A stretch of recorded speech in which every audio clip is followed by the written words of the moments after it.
pessoas! Então hoje eu vim trazer para vocês novamente uma receita de Red Velvet.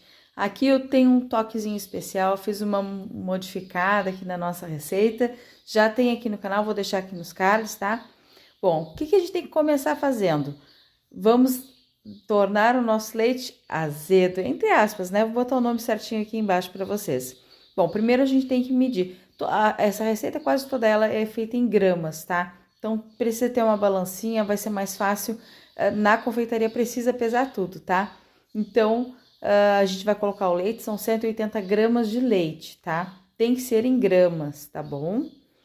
Então, a gente vai colocar ali o leite. Por que é essa primeira etapa? Para que enquanto a gente fique batendo ali a clara em neve, para que esse leite já vá agindo junto com o nosso vinagre. Então, é o leite mais 15 gramas de vinagre branco, vinagre de álcool, tá? Eu tô utilizando de álcool que eu acho ele mais, enfim, acho que combina mais, não interfere nada no sabor, tá? Então, o de álcool é o melhor, tá bom? Então, a gente coloca aqui 180 gramas, lembrando, tá? Essa parte aqui, só um pouquinho, como confeitaria tem que ser tudo muito certinho, tá, gente? Eu vou tirar um pouquinho do leite que passou dos 80, tá? Mas é só um pouquinho, só um detalhe, tá bom? Mas, enfim, fique à vontade. Eu prefiro fazer, né, mais próximo possível da realidade não, da medida certa, tá? Então, aqui já vou medir as 15 gramas de vinagre. Lembrando, tá? Tem gente que gosta de utilizar limão. Eu não aconselho, eu prefiro utilizar o vinagre mesmo, tá? Porque acontece? A reação do vinagre com o bicarbonato e com o cacau é uma questão química ali, né? Que ajuda a dar um tom um pouco mais amarronzado, um tom mais bonito no vermelho, tá? Então, eu prefiro assim. Assim que a gente coloca o vinagre, tá? No copo com o leite, a gente já sente que o leite dá uma engrossada, tá? E aí, em pouco tempo, ele já começa a talhar, tá? É um leite talhado, tem um nome bonito para isso, né? Em outra língua, mas é um leite talhado, tá? E é isso. Agora vamos aguardar. Ele vai ficando mais grossinho assim, né? Dependendo se o leite é desnatado, é um pouco mais rápido ali. Se o leite não é desnatado, aí demora um pouco mais esse processo, tá? Como falei, tudo medido em gramas, né? E a quantidade de ovos também, tá? Aqui, a princípio, tem que dar 300 gramas de ovos. Pode de 300 a 310, vai depender dos ovos, tá? Mas se vocês não conseguirem, são 5 ovos, tá? 4 ovos fica menos de 300 e 6 ovos passa muito dos 500, tá? Então, realmente, é importante... ficando entre 300 e 310, tá ótimo, tá excelente, tá? Mas podem, né, colocar aí na receita de vocês 5 ovos, tá bom? Claro, se quem quiser, quem preferir, né, primeiro separa os ovos, né, a clara num lugar, gema no outro, para ir olhando e aos poucos acrescentando ali, porque pode ter algum ovo estragado. Aqui eu vou fazer direto, vou separar a clara e a gema, primeiro, porque o que eu quero? O que acontece? Esse bolo, normalmente ele é batido aqui junto, tá? A clara e a gema com o açúcar, e né, dá aquela batida até ficar uma gemada bem branca, bem clarinha, tá? Aqui eu vou fazer diferente. Eu vou primeiro fazer as claras em neve, deixar o meu bolo bem... não é nem clara, fica um merengue, porque eu coloco açúcar, né? Fica um merengue batido, aí são as claras com o açúcar. Depois de bem crescido esses ovos, depois de bem bonito nosso merengue, aí que eu vou acrescentar os ovos. Os ovos não, as gemas, tá? Depois eu acrescento as gemas para que ele fique...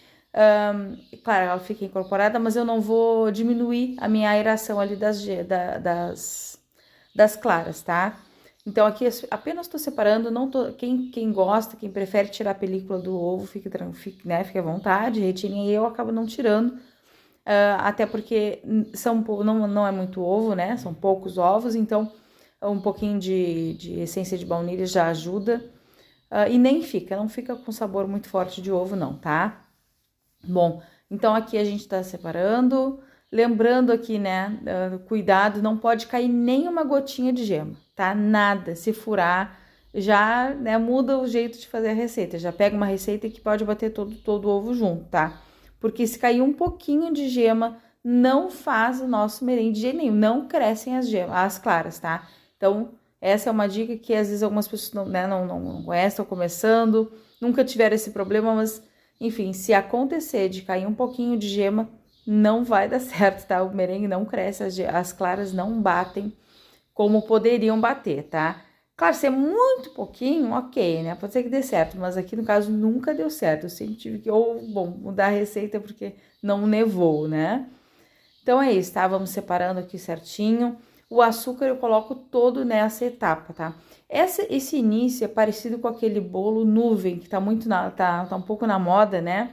É um bolo maravilhoso, já fiz, é excelente. Então aqui eu tô me baseando um pouco nele. Tem algumas diferenças, tá? Mas enfim, vai dar tudo certo. Aqui eu só tô mostrando, né? O leite, ele tá começando a azedar. Dá pra ver aqui no meio da colher, né? No cabo ali que já tá talhando, tá? Ó, ele vai ficando mais grossinho. Bom, então aqui o açúcar já foi pesado, tá? Já tinha pesado antes, 180 gramas de açúcar, tá? Aqui é pra, né? Tem que bater pra não perder nada do açúcar, tá bom? Então agora a gente vai bater por alguns minutos, entre 7 e 8 minutos, tá?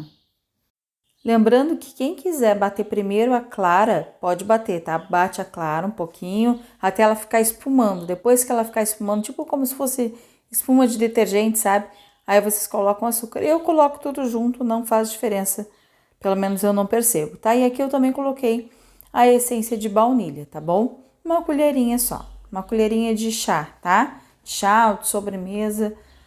Como não tem muito ovo, né? Então não fica com sabor. Enfim, né, gente? A essência ela é mais para dar uma disfarçada do que para acrescentar valor. A essência de baunilha é diferente de. Aí eu tenho que levantar aqui o balde da minha. Esse pote da minha batedeira, porque ela não pega lá embaixo, tá? Então não se assustem, é normal. Pelo menos aqui para mim eu preciso fazer isso, tá? Bom, como não é um extrato de baunilha, né? Não é a baunilha, vou colocar entre aspas, de verdade, né? Então não vai fazer muita. Não faz muita diferença, só para. Né, é um sabor a mais artificial ali, mas fiquem à vontade para colocar ou não, tá? E é isso, pessoal. Agora eu vou adiantar um pouquinho o vídeo e já volto aqui para mostrar para vocês o ponto certinho, tá bom? Antes disso, deixa eu conversar com vocês, tá?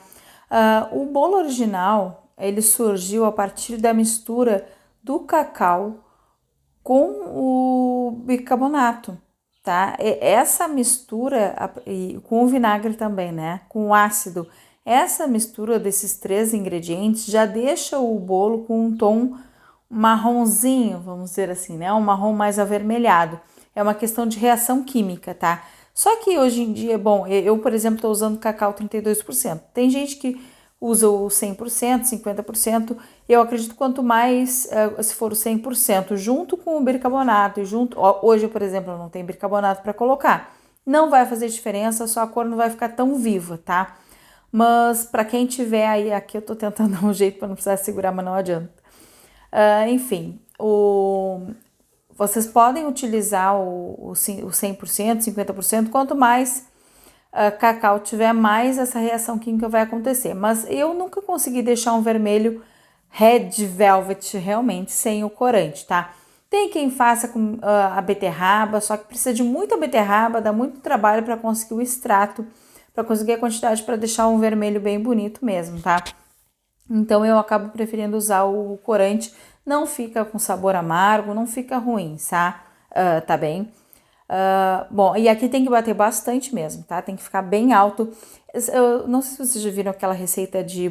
posso trazer aqui se vocês quiserem. Deixa aqui embaixo nos comentários se vocês quiserem que eu traga a receita do bolo nuvem, tá? Eu trago pra vocês. É um pouco dele, tá? Eu tentei fazer uma mistureba aí daquele bolo com o Red Velvet original, tá? Então ele fica bem batido, olha o ponto firme, que ele já tá montado. A gema ela acaba dando uma...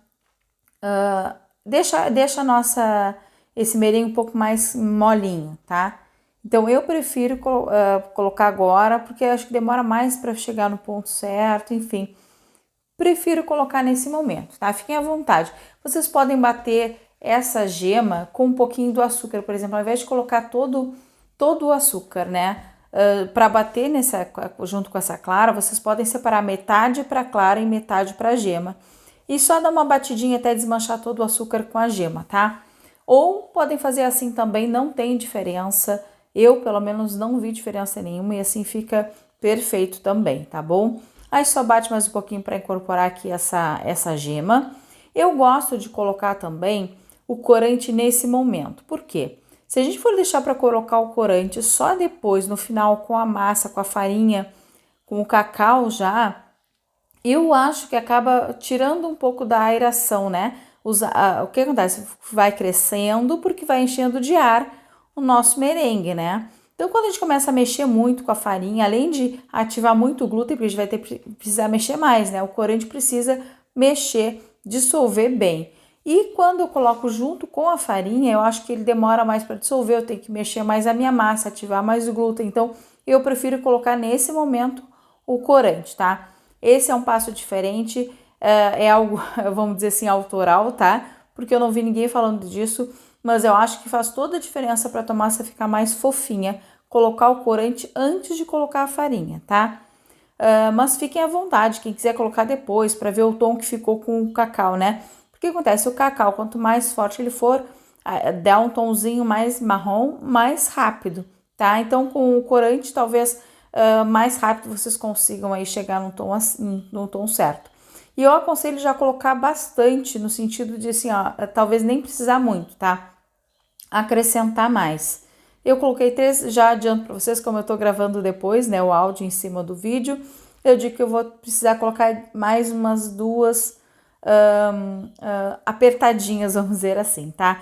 Para que o corante fique um pouquinho mais bonito na hora de cortar o bolo, tá? Como eu não tenho aqui o bicarbonato faz toda a diferença, tá? Aqui eu deixei, ó, daria mais ou menos mais umas 2 apertadas ali, vamos dizer assim, tá? Como não tem bicarbonato, eu não vou conseguir fazer com que esse bolo fique muito mais escuro depois de pronto, tá? Então eu preferi colocar um pouquinho mais de corante aqui nesse momento, tá? Ficou lindo, já adianto para vocês, ficou lindo o bolo. Então essa quantidade foi a ideal assim pro bolo como eu gosto, né? Com a cor que eu gosto. Aí esse aqui é um rubi, não, óbvio, não é propaganda. É só um corante mais barato que eu achei lá, tá? Na casa de confeiteiro. Vocês podem usar o que vocês quiserem. Eu aconselho que seja em gel, tá? Porque o corante em gel, ele emulsiona melhor, fica melhor, tá? A gente consegue juntar mais fácil com o resto da massa, tá? A corante em pó e líquido acaba dando uma desandada no nosso bolo, tá? Então, eu não aconselho o corante líquido, tá? Ou o corante em gel. Corante em pó demora muito também, precisa de muita coisa aqui. Vamos lá, aqui eu já misturei, tá? A farinha tá aqui, o cacau, tá? E a farinha de 290 a 300 gramas de farinha, tá? Eu deixo entre 290 e 300 porque tem receitas, né, com as duas quantidades. Aqui eu tô usando 300, tá? 300 gramas de farinha e 20 gramas de cacau, tá bem? Vou deixar a receita aqui na descrição do vídeo, deem uma olhadinha. Também vou deixar alguns links para vocês acessarem, se vocês quiserem dar uma olhadinha também, adquirir através do meu link, agradeço, ajuda bastante, tá? E é isso, agora eu prefiro misturar aqui o cacau com a farinha, tá? Para ser mais fácil a nossa mistura. Lembra que a gente tem que misturar o mínimo possível, tá? Para não ativar o glúten aí do nosso, dessa farinha e não deixar o nosso bolo muito pesado, tá? Então, quanto menos a gente mexer nessa massa, melhor, tá? Então, agora eu vou acrescentando, tem que ser aos poucos, tá? Não adianta querer adiantar o processo, colocar muita farinha, porque vai pesar a massa, vai tirar todo o ar que a gente já fez, tá? Então, eu aconselho a sempre colocar aos pouquinhos, tá bom? Outra coisa que vocês vão ver vão perceber que eu fiz aqui também, eu deixei para misturar o fermento na última porção ali, né? Entre farinha e cacau, aí eu acrescentei o fermento também, tá? Para, né, para ser uma das últimas coisas a colocar, mas também não ficar sozinho ali na massa o fermento, tá? Então, eu misturei junto com o restinho de farinha e cacau.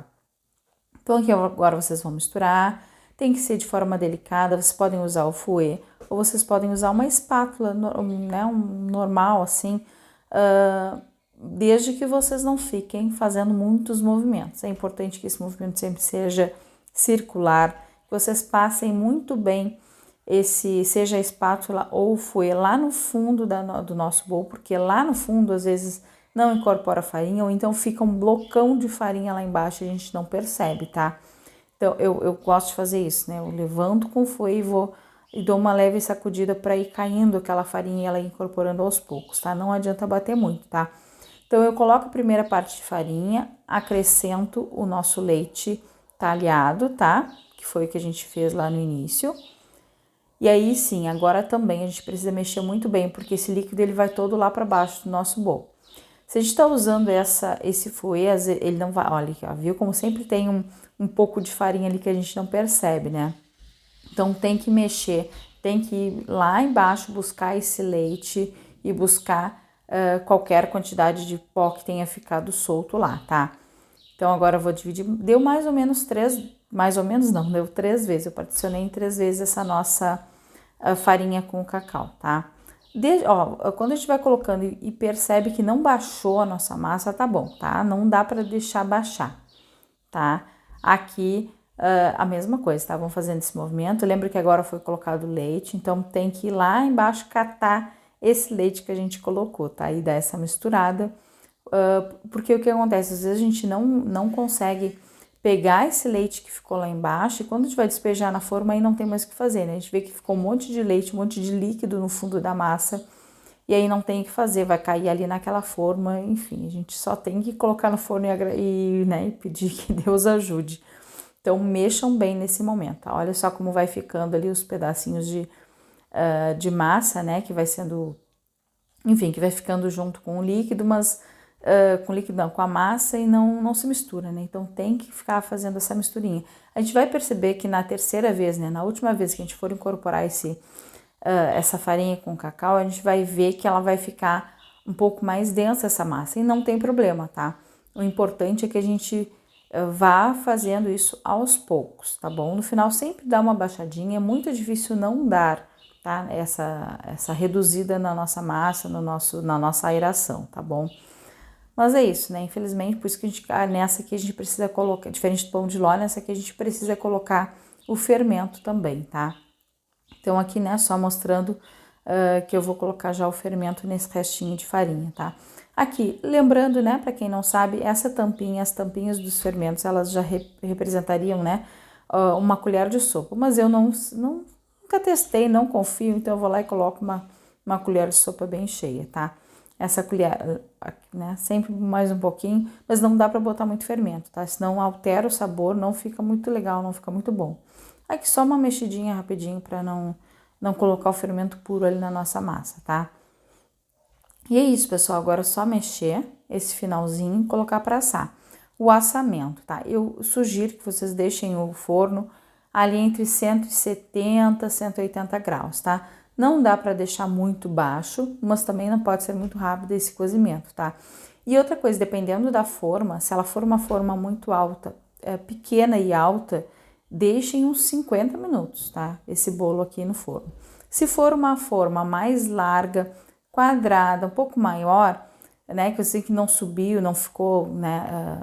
Vamos dizer assim, quanto maior, quanto mais alta for a nossa forma, mais tempo de forno tem que ter, porque o centro acaba ficando cru.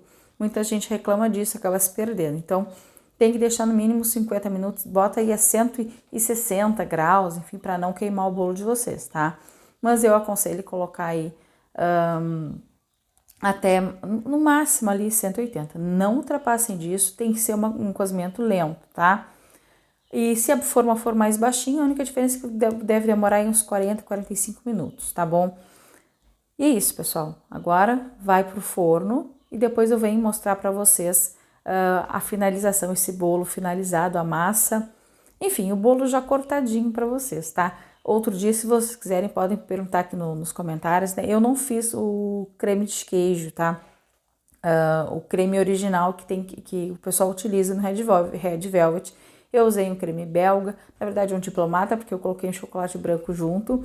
Morangos, tá? Eu amo morango, então acho que combina muito. Então eu não gosto só do creme branco, é cream cheese que eles chamam, ou então creme, como é que fala? Enfim, não vou lembrar agora, tá? Buttercream, enfim. tá? Creme de manteiga, esses aí tudo dá para usar. Eu não sou muito desses cremes, tá? Eu gosto sempre de ter uma frutinha junto, ou é bolo de chocolate, ou é bolo com fruta, normalmente com morango que eu faço, né? E combina muito com essa massa o bolo de morango, tá? Então, eu uso o creme belga, se vocês quiserem. Eu acho que eu já tenho aqui no canal uma receita de bolo em que eu trago a receita do creme belga, tá? Vou ver se eu deixo aqui nos cards. Mas se vocês quiserem que eu traga só o creme belga, na verdade o diplomata, né? Vocês me digam aqui embaixo que eu trago, tá bom? E aí, né? Depois é só montar, normal. Na volta eu gosto de colocar um brigadeiro para firmar o nosso bolo, né? Para não ficar escapando o recheio. Enfim, eu trago algumas dicas para vocês aí num próximo vídeo, tá? De como montar o bolo, tá bom? O morango, quando a gente faz bolo com morango, é bom deixar o morango em contato direto com a massa, que o morango vai soltando a água dele na massa, então a massa vai ficando molhadinha e não corre risco de escorrer o nosso bolo, tá? Então coloca sempre o morango, eu gosto de colocar o morango fresco no bolo, tá? Não gosto dele em forma de geleia, calda, tá? Então eu gosto dele fresco, picadinho, tá bom? Aí por cima do morango que eu coloco o recheio, tá? O recheio e na volta eu coloco o brigadeiro branco. Bom, olha só essa finalização dele e aqui por dentro. Espero que vocês tenham gostado. Um grande abraço, até o próximo vídeo.